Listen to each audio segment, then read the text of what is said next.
Hello everyone, my name is Alisha Parveen. आज हम इस वीडियो में देखेंगे लघु रोकड़ बही या साधारण रोकड़ बही, जिसे हम खुदरा रोकड़ बही या पिटी कैश बुक के नाम से भी जानते हैं, वो क्या होता है। तो चलिए आज का हम क्लास स्टार्ट करते हैं। तो देखिए, एक बड़े व्यापार में छोटे छोटे खर्चे भी होते हैं। जैसे कि अब हम माल वाल खरीद रहे हो तो हमारा व्यापार का मेन खर्चा हो गया, लेकिन जो छोटे छोटे खर्चे होते हैं उस माल को लाने तक के लिए कुली व्यय, स्टेशनरी व्यय या डाक व्यय, तो वो छोटा छोटा जो खर्चा होता है जैसे कि जलपान वगैरह, उसका भी तो हमें लेखा करना ही होता है। तो वो सब हम किसमें लिखते हैं? वो सब हम लघु रोकड़ बही में लिखते हैं। तो देखिए, इसके हम कुछ डेफिनेशन पढ़ते हैं। बड़े व्यापार गिरोह में व्यापार संचालन के दौरान प्रतिदिन छोटी छोटी राशि के अनेक व्ययों का भुगतान किया जाता है, जैसे डाक व्यय, यात्रा व्यय, कुली व्यय, स्टेशनरी व्यय, जलपान के व्यय आदि।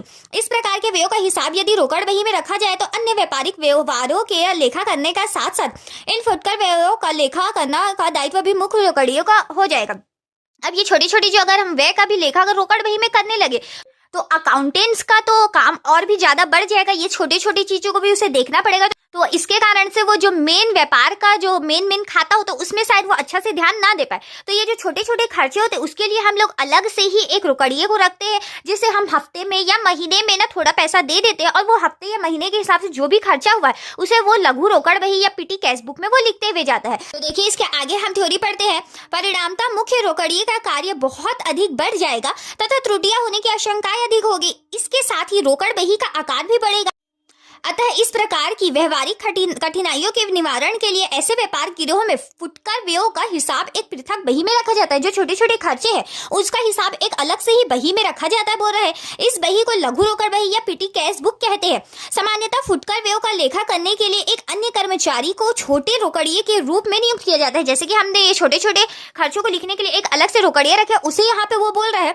ऐसे रोकड़ियों को सप्ताह या माह के प्रारंभ में एक निश्चित राशि उस अवधि में किए जाने वाले फुटकर व्ययों का भुगतान हेतु दे दी जाती है। लघु रोकड़ बही को फुटकर रोकड़ बही या खुदरा रोकड़ बही या मुख्य रोकड़ बही भी कहा जाता है। वास्तव में यह बही मुख्य रोकड़ बही का ही एक भाग होता है। इस रोकड़ बही के शेष को अंततः मुख्य रोकड़ बही में सम्मिलित कर लिया जाता है। तो देखिए, हम साधारण लघु रोकड़ बही का फॉर्मेट देखते हैं। तो साधारण रोकड़ बही का फॉर्मेट क्या हो जाएगा? प्राप्त राशि। इसमें क्या लिखेंगे? रोकड़िए से प्राप्त की गई राशि, जो हमें हफ्ते महीने के शुरू में मुख्य रोकड़िए से मिलता है, वो हम यहाँ पे लिख लेंगे। सेकंड हमारा क्या कॉलम है? रोकड़ पृष्ठ संख्या। तो इसमें हम क्या लिखेंगे? रोकड़ बही का पृष्ठ संख्या लिखने हैं, तो इसका हम लोग उपयोग करते हैं। तीसरा हमारा क्या है? डेट देना। तो इसमें हम सौदों की तिथि लिखते हैं। चौथा हमारा क्या है? विवरण या पर्टिकुलर। तो इसमें हम क्या लिखते हैं? प्राप्त राशि या शेष राशि या व्ययों का नाम लिखते हैं।